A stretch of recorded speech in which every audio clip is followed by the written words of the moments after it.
السلام عليكم ورحمة الله وبركاته.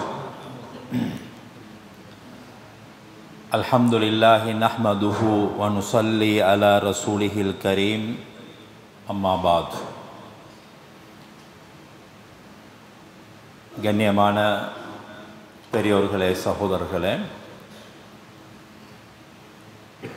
நாம்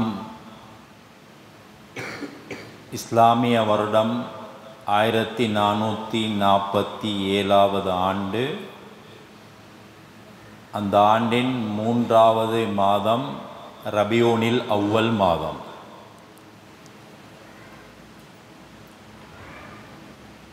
ரபியூனில் அவ்வல் மாதம் வந்தால் முழு உலகத்திலும்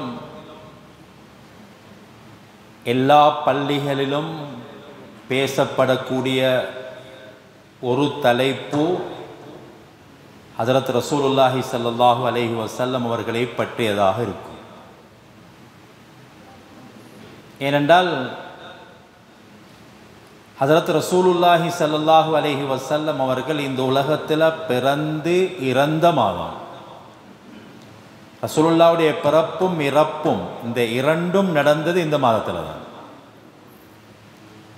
அதனால் இந்த மாதம் அதிகமாக ரசூலுல்லாஹ்வை பற்றி பேசப்பட வேண்டிய ஒரு மாதம் என்பதை முழு உலகத்திலும் இருக்கின்ற அனைத்து முஸ்லீம்களும் ஏற்றுக்கொண்டிருக்கிறார்கள். கண்ணியமானவர்களே, அந்த வகையில் தொடர்ச்சியாக ஹஜ்ரத் ரசூலுல்லாஹி ஸல்லல்லாஹு அலைஹி வஸல்லம் அவர்களுடைய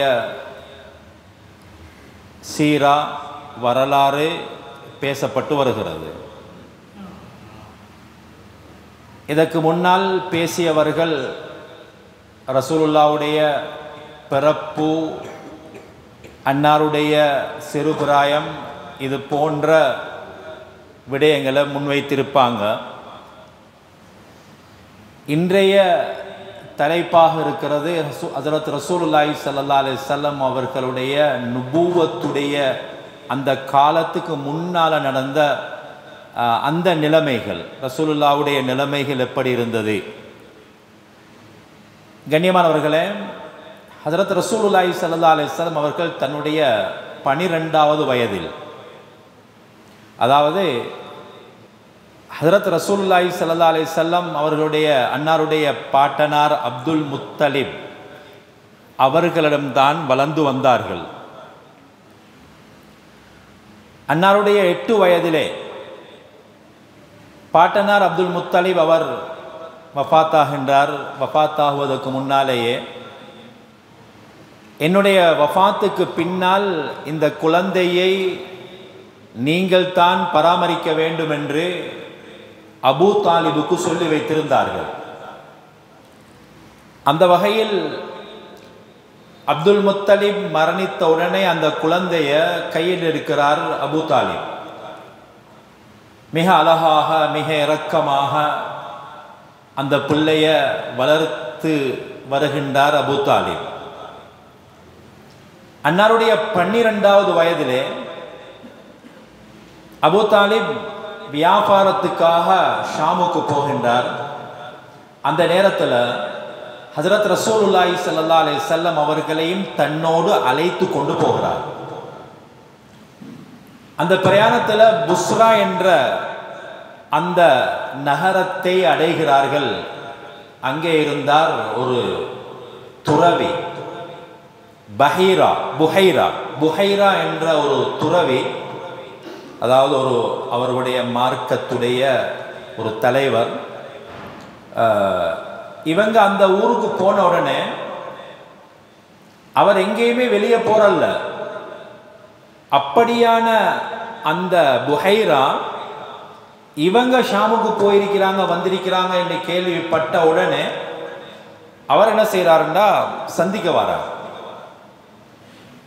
இப்போ இவரை சந்திச்ச உடனே அங்கிருந்தார் ரசூலுல்லாஹி ஸல்லல்லாஹு அலைஹி வஸல்லம், சிறுவர், 12 வயசு. இவரை கண்ட உடனே ரசூலுல்லாஹ்வுடைய கையை பிடித்து கொண்டு சொல்றார், ஹாதா சய்யிதுல் ஆலமீன்,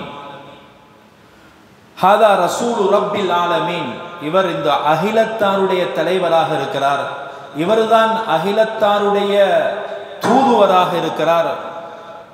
அல்லாஹு ஜல்லஷானஹு தஆலா பின்னால இவரை இந்த உலகத்தாருக்கு அருட்கொடையாக ஆக்குவான். இப்படியான வசனங்களை சொல்றார். அங்கிருந்தவங்களுக்கு ஆச்சரியம், இதெல்லாம் இவருக்கு எப்படி தெரியும்? இந்த புஹைராவுக்கு இது எப்படி தெரியும்? அவர்கிட்டே கேட்கிறாங்க அந்த குறைஷிகளும் அபூ தாலிபும், இது உங்களுக்கு எப்படி தெரியும்? அப்ப அவர் சொல்றார், நீங்க வார வழியில இந்த பள்ளத்தாக்க தாண்டி வந்தீங்க, அந்த பள்ளத்தாக்கால வார நேரத்தில் மலைகளும் மரங்களும் இவருக்கு முன்னால் தலை குனித்தன. மலைகளும் மரங்களும் தலை குனித்தன. இந்த மரங்களும் மலைகளும் யாருக்கு தலை குனித்தனவோ அவர் ஒரு தூதுவராக, ஒரு தலைவராக இந்த உலகத்தில் ஆக்கப்படுவார். அதை வச்சுதான் நான் இந்த செய்தியை சொன்னேன் என்பதாக அந்த புஹைரா அந்த அங்குள்ள மக்களுக்கு தெளிவுபடுத்துகிறார். அதுக்கு பின்னால ஹஜ்ரத் ரசூலுல்லாஹி ஸல்லல்லாஹு அலைஹி வஸல்லம் அவர்களுடைய 20வது வயது.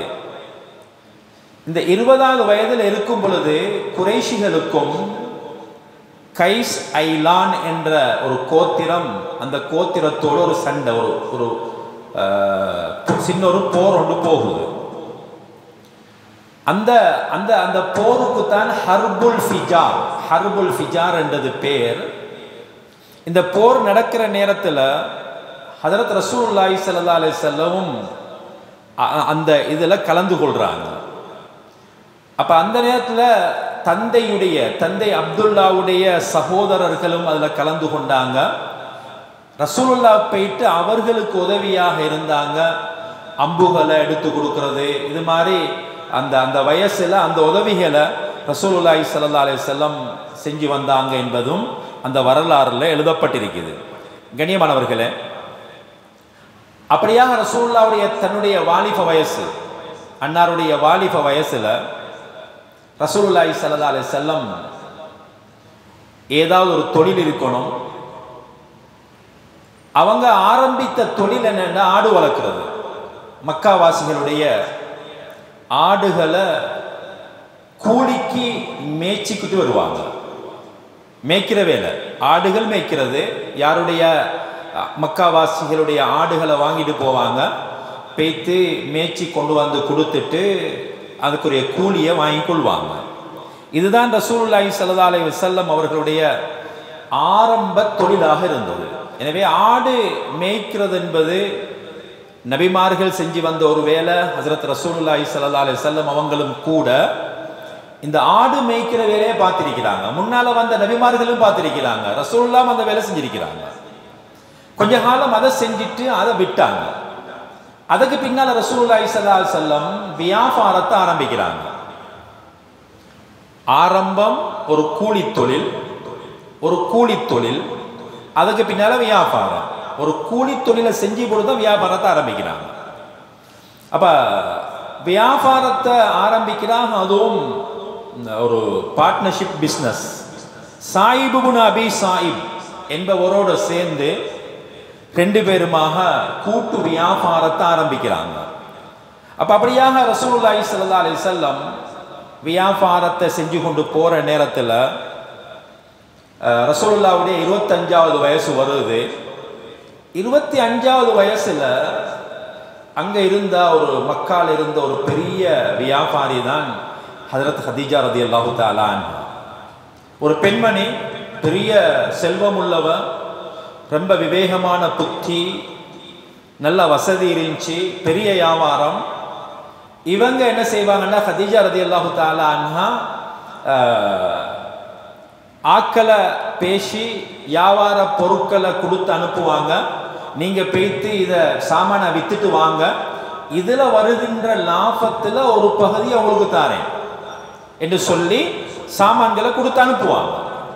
இந்த பழக்கம் அவங்ககிட்ட இருந்துச்சு. இப்படி இருக்கிற நேரத்தில் ஹஜ்ரத் ரசூலுல்லாஹி ஸல்லல்லாஹு அலைஹி வஸல்லம் அவங்களை பற்றி ஹதீஜாவுக்கு இப்படியான ஒரு வாலிபர் இருக்கிறார், இவர் நம்பிக்கைக்குரியவர், நல்ல குணமுள்ளவர், இப்படியான செய்திகள் எல்லாம் ஹதீஜா ரலியல்லாஹு தஆலா அன்ஹாவுக்கு கிடைக்கிற நேரத்தில் ஹதீஜா ரலியல்லாஹு தஆலா அன்ஹா ரசூலுல்லாஹ்ட்ட ஆள் அனுப்புறாங்க. அவங்கள வர சொல்லி வந்ததுக்கு பின்னால ஹதீஜா ரலியல்லாஹு தஆலா அன்ஹா அவங்ககிட்ட கேட்குறாங்க, இப்படியாக என் வியாபார பொருட்கள் எடுத்துக்கொண்டு போயிட்டு நீங்கள் வித்துட்டு வரணும், யாருக்கும் கொடுக்காத ஒரு பெரிய தொகையை வாக்களிச்சாங்க, நான் உங்களுக்கு தாரேன் என்று. கூடுதலான தொகை உண்டு, வருமானத்தை ஒரு பெரிய தொகையை தாரேன்னு சொல்லித்தான் பேசினாங்க.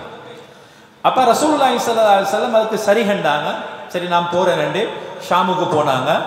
போற நேரத்தில் ஹதீஜா ரலியல்லாஹு தஆலா அன்ஹாவுடைய ஒரு அடிமை தான் மைசரா. இந்த மைசராவையும் சேர்த்து தான் ஹதீஜா ரலியல்லாஹு தஆலா அன்ஹா அனுப்புறாங்க வியாபாரத்துக்கு. வியாபார பொருட்களை எடுத்துக்கொண்டு போறாங்க. அப்ப அந்த தடவை ரசூலுல்லாஹ் சாமான்கள் எடுத்துட்டு போனாங்களே ஷாமுக்கு, ஹதீஜா ரலியல்லாஹு தஆலா அன்ஹாக்கு எப்பொழுதுமே கிடைக்காத ஒரு பெரிய தொகை லாபமா வந்துச்சு. யாருமே கொண்டு வரல, இதுக்கு பின்னால போன யாருமே அவ்வளோ பெரிய தொகையை லாபமாக எடுத்துக்கொண்டு வரல. ரசூலுல்லாஹி ஸல்லல்லாஹு அலைஹி வஸல்லம் அவங்க பெரியோரு தொகை எடுத்துட்டு வந்தாங்க, எப்பயும் கண்டிராத ஒரு பெரிய தொகை. அப்ப அதுல அந்த பரக்கத்தை பார்த்தாங்க ஹதீஜா ரலியல்லாஹு தஆலா அன்ஹா. ரசூலுல்லாஹ்வுடைய வியாபாரத்துடைய பரக்கத்தை நேரடியாக பார்த்தாங்க. அதுக்கு பின்னால தன்னுடைய அடிமையும் அனுப்பித்தான் இருந்தாங்க. அந்த அடிமை என்ன செஞ்சார், அவரும் வந்து சொல்றாரு, இவர் இப்படித்தான் இருந்தார், உண்மையிலே நல்ல குணம் அல்லவர், நல்ல பண்புள்ளவர், இவர் நல்லாக நடந்து கொண்டார் என்ற செய்தியெல்லாம் அவரை பற்றிய நல்ல செய்திகளை மைசரா சொல்றார்.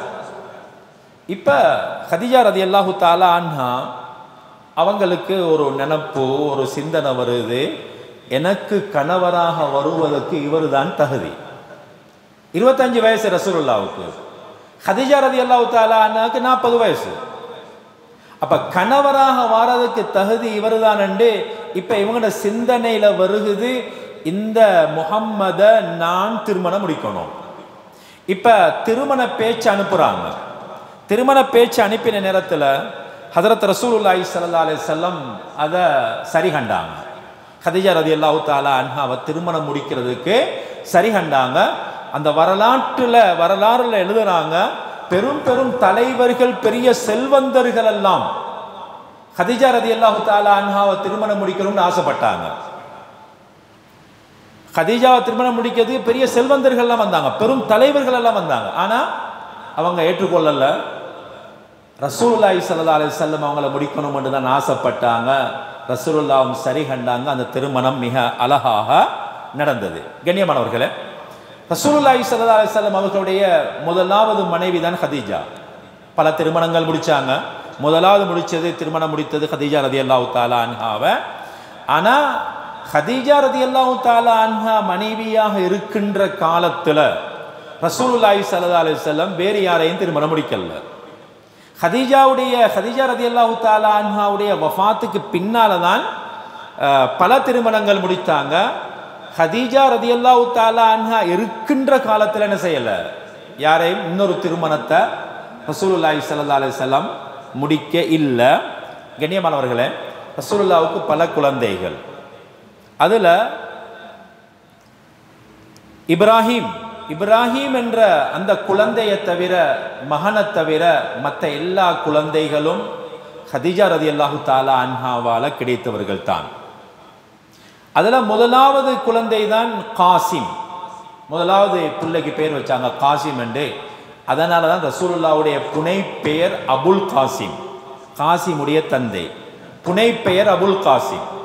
கண்ணியமானவர்களே, அப்ப ரசூலுல்லாஹி ஸல்லல்லாஹு அலைஹி வஸல்லம் பேர் முஹம்மத், புனை பேர் அபுல் காசிம். அப்ப ஒரு ஹதீஸ்ல வருகிறது, ரசூலுல்லாஹி ஸல்லல்லாஹு அலைஹி வஸல்லம் சொன்னாங்க, தஸம்மௌ பிஸ்மி வலா தக்தனு பிகுன்யதி. என்னுடைய பேரை வைங்க, என் பேரை நீங்க உங்களுக்கு வச்சுக்கொள்ளலாம், பிரச்சனை இல்லை. ஆனா என் குன்னியத்தை யாரும் வைக்கக்கூடாதுன்றாங்க. அபுல் காசிம் என்ற அந்த புனை பேர் யாரும் உலகத்துல மற்றவங்க அதை வைக்கல.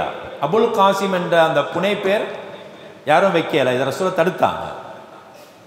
இது என்ன நடந்துச்சுன்னா, ரசூலுல்லாஹி ஸல்லல்லாஹு அலைஹி வஸல்லம் ஒரு நாள் பஜாரில் போய் கொண்டிருக்கிற நேரத்தில் திடீரென்று யா அபல் காசிம் என்ற ஒரு சத்தம் வருது. ரசூலுல்லா திரும்பி பார்த்தாங்க. சத்தமிட்டவரை பார்த்த நேரத்தில் அவர் சொல்றார், லம் அனி, நான் உங்களை கூப்பிடலன்றார். நான் கூப்பிட்டது உங்களே அல்ல. அந்த நேரத்தில் ரசூலுல்லாஹி ஸல்லல்லாஹு அலைஹி வஸல்லம் சொன்னாங்க, என்ற பேரை நீங்க வைக்கலாம், ஆனா என்ற புண்ணிய துணை பேர் இதை யாரும் வைக்கலான்னு நாங்கள் தர செஞ்சாங்க. கண்ணியமானவர்களே, அப்ப அந்த மூத்த மகன் பொதுவாக அந்த புனை பேர் என்று சொல்றது அந்த மூத்த பிள்ளையை வச்சு தான் வார, மூத்த பிள்ளையோட பேரை ஜாயின் பண்ணி தான் அந்த பேர் வேறு புனை பேர். அப்ப ரசூலுல்லாஹி ஸல்லல்லாஹு அலைஹி வஸல்லம் மூத்த மகன் தான் காசிம். அதே நேரத்தில் அதுக்கு பின்னால கிடைத்த குழந்தைகள்ல ஜெய்னப், ருக்கையா, உம்மு குல்சூம், ஃபாத்திமா, அப்துல்லா, இப்படி பல குழந்தைகள். இதுல ரசூலுல்லாஹி ஸல்லல்லாஹு அலைஹி வஸல்லம் அவங்க இருக்கிற காலத்துல ரசூலுல்லாஹ்வுடைய வஃபாத்துக்கு முன்னால ஆம்பளை புள்ள எல்லாருமே மௌத்து, எல்லாருமே சின்ன வயசுல மௌத்து. ரசூலுல்லாஹ்வுடைய ஆண் பிள்ளைகள் எல்லாருமே அவங்களோட சின்ன சின்ன வயசுல எல்லாம் மௌத்து ஆயிட்டாங்க. யாரும் பெரிய வயசாங்காட்டி மிரிக்கல்ல. அதே மாதிரி ரசூலுல்லாஹ்வுடைய பெண் பிள்ளைகள், அந்த பெண் பிள்ளைகளும் ரசூலுல்லாஹ்வுடைய ஹயாத்துடைய காலத்துல, ரசூலுல்லாஹ் ஹயாத்தாக இருக்கிற காலத்துல எல்லாரும் மௌத்து. ஃபாத்திமா ரலியல்லாஹு தஆலா அன்ஹாவை தவிர. ரசூலுல்லாஹ் வஃபாத் ஆகிற நேரத்துல இருந்தது ரசூலுல்லாஹ்வுடைய பிள்ளைகள்ல ஃபாத்திமா ரலியல்லாஹு தஆலா அன்ஹா மட்டும்தான். ரசூலுல்லாஹ்வுடைய வஃபாத்துக்கு 6 மாதங்களுக்கு பின்னால ஹஜ்ரத் ஃபாத்திமா ரலியல்லாஹு தஆலா அன்ஹா வஃபாத் ஆனாங்க. 6 மாசம் தான் இருந்தாங்க. அதோட அவங்களும் மௌத்து. கண்ணியமான சகோதரர்களே, இப்படியாக ரசூலுல்லாஹ்வுடைய பிள்ளைகளுடைய வரலாறும் கிதாபுகள்ல பதியப்பட்டிருக்குது. அந்த ரசூலுல்லாஹி ஸல்லல்லாஹு அலைஹி வஸல்லம் இப்படியாக இருக்கிற நேரத்தில் அன்னலாருடைய 35வது வயசு. இந்த 35வது வயசுல தான் ரசூலுல்லாஹ்வுடைய 35வது வயசுல இருக்கும் பொழுதுதான் காபத்துல்லாவை புனர் நிர்மாணம் செஞ்சாங்க. இப்ப இதுல காபத்துல்லாவை கட்டுற நேரத்தில் அந்த குறைஷிகள் என்ன செஞ்சாங்கன்னா, ஒவ்வொரு பகுதியை ஒவ்வொரு கோத்திரம், அந்த குறைஷிகளுக்குள்ள பல பிரிவினர்கள் இருந்தாங்க, கோத்திரங்கள். அப்ப அதுல ஒவ்வொருத்தரும் ஒவ்வொரு கோத்திரமும் இந்த பகுதி நான், இந்த பகுதி நாங்க, இந்த பகுதி நாங்க என்று அந்த பகுதியில பிரிச்சு கொண்டு தான் கட்டினாங்க, பகுதியை பிரிச்சு கொண்டாங்க. சரி, இப்படியாக அந்த காபத்துல்லாவை கட்டி கொண்டு வாராங்க. வந்ததுக்கு பின்னால ஹஜருல் அஸ்வத் இருக்குது. இந்த ஹஜருல் அஸ்வதை வைக்கணுமே. இப்ப ஹஜருல் அஸ்வதை வைக்கிறதுக்கு அவங்க எல்லாரும் இப்ப நாங்க தான் வைக்கணும். அந்த ஒவ்வொரு கோத்திரத்துக்கும் தலைவர்கள் இருப்பாங்களே, இவங்க சொல்ற நாங்க தான் வைக்கணும். இப்ப இந்த பிரச்சனை தொடருது கிட்டத்தட்ட 4-5 நாட்கள். தீர்வு இல்லாம போகுது. யாரு வைக்கிறது? ஒவ்வொருத்தரும் நினைக்கிறாங்க நான் தான் வைக்கணும், முடிவில்லாம இருக்குது. இப்படி பிரச்சனை முத்தி அது ஒரு பெரிய யுத்தமாக வார அளவுக்கு போய்த்திருச்சு. பெரிய பிரச்சனை ஆயிடுச்சு. அதுக்கு பின்னால அபு உமையா என்ற ஒரு தலைவர் ஒரு தீர்வு ஒன்றை முன்வைக்கிறார். ஒரு நேரத்தில் இந்த மஸ்ஜிதுக்குள்ள இப்ப இந்த வாசலால முதலாவது யார் வாராரோ அவருடைய தீர்வை நாங்கள் ஏற்றுக்கொள்வோம் ஒரு அபிப்பிராயத்தை முன்வைக்கிறார். இந்த வாசலால மஸ்ஜிதுக்குள்ள முதலாவது யார் வாராரோ அவருடைய தீர்வை நாங்கள் ஏற்றுக்கொள்வோம். அப்படி பார்க்கிற நேரத்தில் அந்த வாசலால முதலாவது வந்த ரசூலுல்லாஹ். இது அல்லாஹ்வுடைய ஏற்பாடு, அல்லாஹ்வுடைய ஒரு ஏற்பாடு தான் இது. ரசூலுல்லாஹ் உள்ள வராங்க. வந்ததுக்கு பின்னால இவருடைய தீர்வை ஏற்றுக்கொள்வோம்னு சொன்னார் தானே, இதை எல்லாருமே ஏற்றுக்கொண்டாங்க. ரசூலுல்லாஹி ஸல்லல்லாஹு அலைஹி வஸல்லம் வந்தோடனே இந்த பிரச்சனையை சொல்றாங்க. இப்படித்தான் ஒரு பிரச்சனை, இந்த கல்லை யாரு வைக்கிற? ரசூலுல்லாஹி ஸல்லல்லாஹு அலைஹி வஸல்லம் பாருங்க எப்படி நடந்து கொண்டாங்கன்னு சொன்னாங்க. ஒரு பெரிய விரிப்பை கொண்டு வர சொன்னாங்க. விரிப்பை கொண்டு வர சொல்லி அந்த விரிப்பை விரிச்சாங்க. விரிச்சதுக்கு பின்னால அந்த ஹஜருல் அஸ்வத் கல்லை தூக்கி அந்த விரிப்புல நடுவுல வச்சாங்க. வச்சதுக்கு பின்னால அந்த ஒவ்வொரு கோத்திரம் இருக்கிறாங்களே பிரிவினர், அவங்க எல்லாரையும் தலைவர்களை கூப்பிட்டாங்க. எல்லா தலைவரையும் கூப்பிட்டு சொன்னாங்க, எல்லாரும் பிடிங்கன்னாங்க. சுத்தி நின்று எல்லாரும் பிடிங்க. எல்லாரும் புடைய பிடிச்சாங்க. சொன்னாங்க எல்லாரும் சேர்ந்து தூக்குங்கன்றாங்க.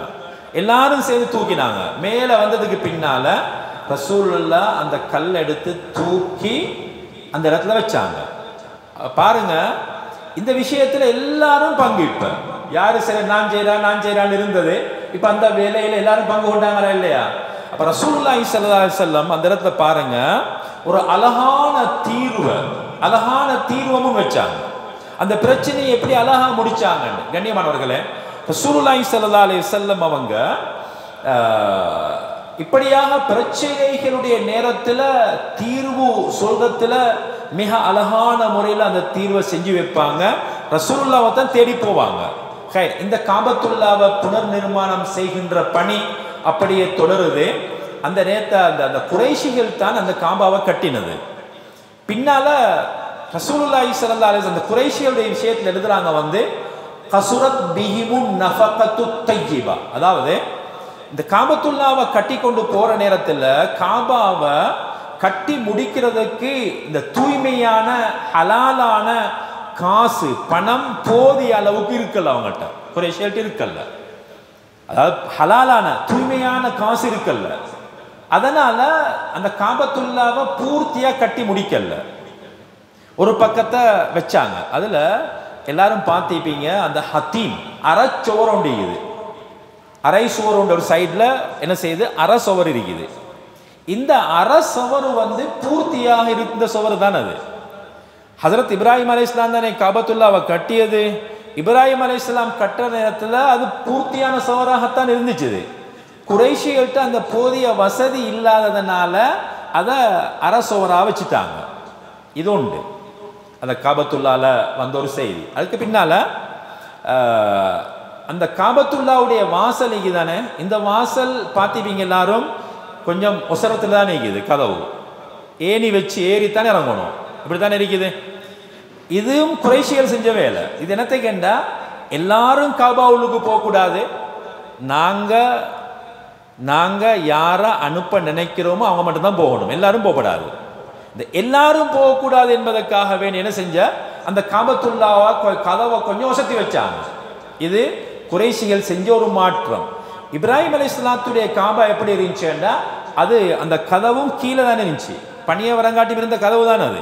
இது குறைஷிகள் தான் இதை மாத்தின. சரி, ரசூலுல்லாஹி ஸல்லல்லாஹு அலைஹி வஸல்லம் அவர்களுக்கு ஒரு ஆசை இருந்துச்சு, இப்ராஹிம் அலைஹிஸ்ஸலாத்துடைய காலத்துல காபா எப்படி இருந்துச்சதோ அதே மாதிரி காபாவை அமைக்கணும் என்று ரசூலுல்லாஹ் ஆசை. இப்ராஹிம் அலைஹிஸ்ஸலாத்துடைய காலத்துல காபா இருந்த வடிவத்தில் அதை அப்படி மாற்றணும் என்று. ஒரு நாள் ஆயிஷா ரலியல்லாஹு தஆலா அன்ஹா பார்த்து ரசூலுல்லாஹ் சொல்றாங்க, ஆயிஷா எனக்கு ஆசையா இருக்குது, இந்த காபத்துல்லாவை இப்ராஹிம் அலைஹிஸ்ஸலாத்துடைய காலத்தில் எப்படி இருந்துச்சதோ, இப்ராஹிம் அலைஹிஸ்ஸலாம் எப்படி அமைச்சாங்களோ அதே மாதிரி அமைக்கணும் என்று. என்றாலும் குறைஷிகள் கட்டியதே, இந்த குறைஷிகள் என்ன வருத்திடுவாங்க, ஏன் அவங்க கட்டின காபாவை நான் மாற்றி அமைச்சா அவங்க என்ன வருத்திடுவாங்க என்ற ஒரு பயம் ஒன்று இருக்குது. அந்த பயம் மட்டும் எனக்கு இல்லை என்றால் இந்த காபாவை நான் மாற்றிருப்பேன்டாங்க. ஆனால் ரசூலுல்லாஹ் செய்யல. பின்னால வந்த காலத்தில் அப்துல்லாஹ் இப்னு ஜுபைர் ரலியல்லாஹு தஆலா அன்ஹு என்ன செஞ்சாங்கண்டா, ரசூலுல்லாஹ்வுடைய ஆசையை பூர்த்தி செய்யணும் என்று அந்த காபாவை ரசூலுல்லாஹ்வுடைய ஆசை பிரகாரம் அந்த காபாவை மாற்றி அமைச்சாங்க. அதுக்கு பின்னால வந்த அந்த அப்துல்லாஹ் இப்னு ஜுபைர் ரலியல்லாஹு தஆலா அன்ஹுடைய எதிரியாக இருந்தவர் ஹஜ்ஜாஜ் இப்னு யூசுப் என்ன செஞ்சார்னா, திரும்ப அதை மாற்றி குறைஷியலுடைய காலத்தில் குறைஷியல் எப்படி அமைச்சாங்களோ அதே மாதிரி அந்த காபாவை திரும்ப மாற்றி போட்டார். அதுக்கு பின்னால் காபா இதுவரைங்காட்டியும் அப்படித்தான் இருக்குது. அதுக்கு பின்னால் வந்தவங்க அந்த காபத்துல்லால யாரும் என்ன செய்யலை, கை வைக்க இல்லை.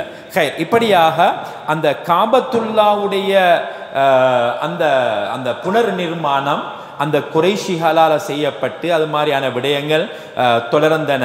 கண்ணியமான சகோதரர்களே, அதே நேரத்தில் ஹஜ்ரத் ரசூலுல்லாஹி ஸல்லல்லாஹு அலைஹி வஸல்லம் அவங்ககிட்ட அந்த ஆரம்ப காலம், அதாவது சின்ன வயசுலேயும் எந்த கெட்ட குணமும் இருக்கல்ல.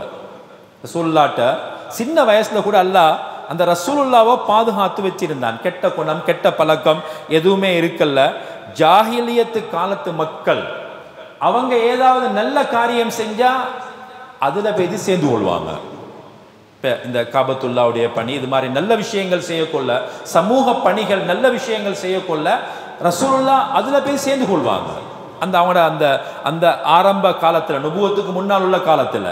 அதே நேரத்தில் ஏதாவது மோசமானது செஞ்சா அதுல சேர மாட்டாங்க, மெதுவா ஒதுங்கிடுவாங்க.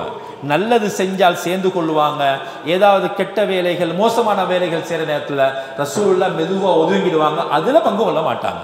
அல்லாஹ் இப்படியான பல விஷயங்கள்ல ரசூலுல்லாஹ்வை பாதுகாத்தான். ஜாஹிலியத்தில் மது என்பது தாராளமாக இருந்தது, மது குடிக்கின்ற பழக்கம் சர்வசாதாரணமாக இருந்துச்சு. ஆனால் ரசூலுல்லாஹ் ஒரு நாளும் ஒரு சொட்டும் மதுபானம் அறிந்தது கிடையாது. ரசூலுல்லாஹ்வை அல்லாஹ் அங்கேயும் பாதுகாத்தான். அதே நேரத்தில் சிலைகளுடைய பெயர்களால், சிலைகளுடைய பெயரால மிருகங்கள் அறுப்பாங்க. அது ஜாஹிலியத்தில் இருந்த ஒரு பழக்கம். அப்படியாக அறுக்கப்பட்ட இறைச்சிய ரசூலுல்லாஹி ஸல்லல்லாஹு அலைஹி வஸல்லம் தன்னுடைய வாழ்க்கையில சாப்பிட்டது கிடையாது. கண்ணியமானவர்களே, அதே நேரத்தில் இந்த சிலைகளுடைய பெயரை வச்சு பெரிய கொண்டாட்டங்கள் எடுப்பாங்க.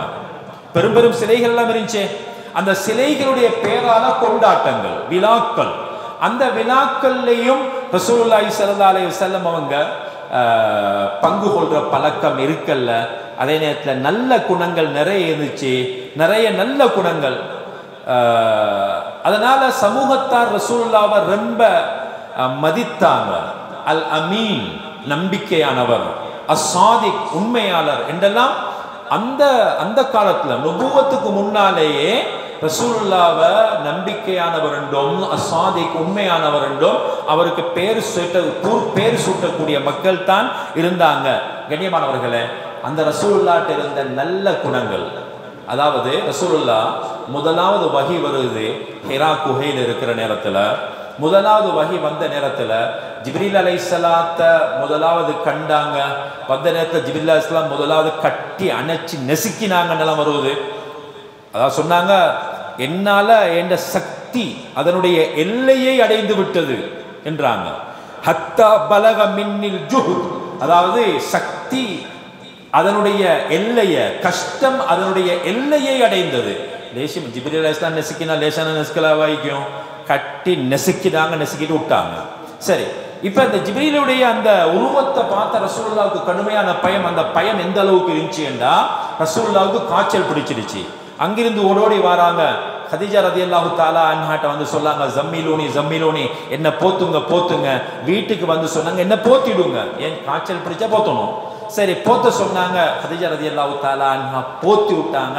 அதுக்கு பின்னால சொன்னாங்க கதீஜா ரலியல்லாஹு தஆலா அன்ஹாட்ட, ரசூலுல்லாஹ் அகாஃபு அலா நஃப்ஸி, எனக்கு என் உயிருக்கு ஏதாவது வந்துடுமோன்னு எனக்கு பயமா இருக்குதுன்னா, எனக்கு உயிருக்கு ஏதாவது வந்துடுமா என்று எனக்கு பயமா இருக்குது.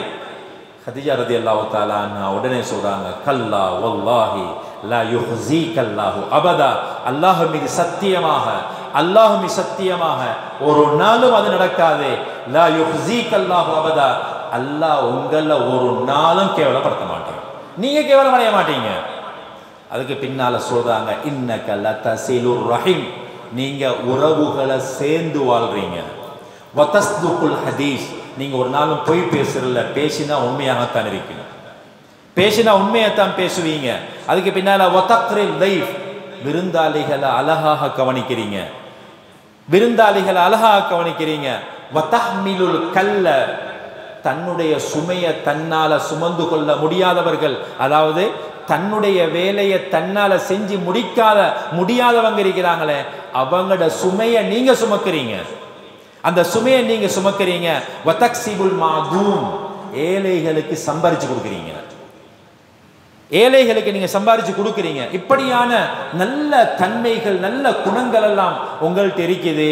இந்த நல்ல குணம் உள்ள உங்களை அல்லாஹ் ஒரு நாளும் கேவலப்படுத்த மாட்டான் என்று ரசூலுல்லாஹ்ட்ட அந்த நுபுவத்துக்கு முன்னாலேயே இருந்த அந்த நல்ல குணங்களை பற்றி கதீஜா ரலியல்லாஹு தஆலா அன்ஹா அப்படி அழகான முறையில் வர்ணிக்கிறாங்க. சஹீஹுல் புகாரியில் ஆரம்பத்திலேயே இந்த ஹதீஸ் பதிவு செய்யப்பட்டிருக்கிறது, முதலாவது பாடத்திலேயே இந்த ஹதீஸ் பதிவு செய்யப்பட்டிருக்கிறது. கண்ணியமான சகோதரர்களே, ஹஜ்ரத் ரசூலுல்லாஹி ஸல்லல்லாஹு அலைஹி வஸல்லம் இந்த நல்ல குணமெல்லாம் 45 வருடங்களாக யார்கிட்ட காட்டினாங்க? அந்நிய சமூகம், மாற்று மதத்தவர்கள். முஸ்லிம்களிலே அவங்களோட 45 வயசு 45வது வருஷம் வரங்காட்டியும் அந்நிய சமூகத்துக்கு மத்தியில தான் இந்த நல்ல குணத்தை காட்டி வந்தாங்க. அப்ப இந்த நல்ல பண்பு என்பது நாங்க எல்லார்ட்டையும் தான், யாராக இருக்கட்டும், எங்கள்கிட்ட முதலாவது நல்ல குணம் இருக்கணும். மனிதனுக்கு ஆக பெரிய அழகு நல்ல குணம், நளினமான பேச்சு, நல்ல குணம். இதுதான் மனிதனை அலங்கரிக்கும். ஒரு நல்ல மனிதன் என்று சொல்றதுக்கு ஆக தேவை நல்ல குணம், நளினமான பேச்சு. இது ஆக முக்கியமானது. ரசூலுல்லாஹி ஸல்லல்லாஹு அலைஹி வஸல்லம் அந்த ஜாஹிலியத்து காலத்துல அந்த மக்களோட கூட ஒரு நாளும் கடுமையாக நடந்து கொண்டது என்பது கிடையாது. ஒரு நாள் ரசூலுல்லாஹ் சொல்றாங்க, உதுபு அலல் முஷ்ரிகீன், யா ரசூலல்லாஹ் இவங்களுக்கு பதுவா செய்யுங்களே, இந்த முஷ்ரிக்களுக்கு பதுவா செஞ்சு போடுங்களே அப்படின்றாங்க. ரசூலுல்லாஹி ஸல்லல்லாஹு அலைஹி வஸல்லம் சொன்னாங்க, இன்னி லம் உபஅஸ லஆனன், இப்படி பதுவா செய்கிற ஆளாக, சாபமிட்ட ஒரு ஆளாக நான் அனுப்பப்படலை. அல்லாஹ் என்ன அப்படி அனுப்பல, மாறாக இன்னமா புஇஸ்து ரஹ்மத்தன், இந்த உலகத்தில் மக்களுக்கு அருட்கொடையாகத்தான், ஒரு ரஹ்மத்தாகத்தான் நான் அனுப்பப்பட்டிருக்கிறேன். அப்படி அல்லாஹ் என்ன ஆக்கல்லாண்டாங்க. கண்ணியமான சகோதரர்களே, ரசூலுல்லாஹி ஸல்லல்லாஹு அலைஹி வஸல்லம் அந்த காலத்தில் இருந்த யஹூதிகள், நசாராக்கள் ஜிஸியா கொடுத்து அங்கே கட்டுப்பட்டு வாழக்கூடிய அந்த யஹூதிகளை, நசாராக்களை கண்ணியப்படுத்துவாங்க. அவங்களையும் சந்திப்பாங்க, அவங்கள கண்ணியப்படுத்துவாங்க. அவர்களை யாராவது நோய்வாய்ப்பட்டா பேத்து ரசூலுல்லாஹ் அவங்கள நோய் பார்ப்பாங்க. அதே நேரத்தில் அவங்களுக்கு அன்பளிப்புகளை கொடுப்பாங்க. அவங்க ஏதாவது அன்பளிப்பு அனுப்பினா அதை சந்தோஷமாக எடுத்துக்கொள்வாங்க. இப்படியாக அந்த மாற்று மதத்தவர்களோடும் ஹஜ்ரத் ரசூலுல்லாஹி ஸல்லல்லாஹு அலைஹி வஸல்லம் மிக அழகான முறையில் ரொம்ப குணமாக நடந்து கொண்ட வரலாறு மிச்சம் ஹதீஸல்ல காணப்படுவது. எனவே எங்களுடைய பழக்கத்திலேயும் நாங்களும் எங்களோட குணங்களை நல்லதாக ஆக்குறது, மற்றவர்களோட மாற்று மதத்தவர்களோடையும் நாங்கள் நபிகளாருடைய முன்மாதிரியை எடுத்து அவர்களோட நல்ல முறையில் உறவுகளை வச்சு கொள்றதுக்கும் நல்ல குணங்களை காட்டுறதுக்கும் நாங்கள் எங்களை பழக்கி கொள்ளணும். இது போன்ற இதற்கு பின்னாலும் பல விடயங்கள், ரசூலுல்லாஹ்வுடைய முன்மாதிரியான விடயங்கள் இந்த சில நாட்களுக்கு தொடர்ச்சியாக பேசப்படும். அவை அனைத்தையும் தன்னுடைய வாழ்க்கையில் எடுத்து நடப்பதற்கு அல்லாஹு ஜல்ல ஷானஹு தஆலா நம் அனைவருக்கும் கிருபை செய்வானாக. وآخر دعوانا أن الحمد لله رب العالمين. سبحان الله وبحمده سبحانك اللهم وبحمدك أشهد أن لا إله إلا أنت أستغفرك وأتوب إليك.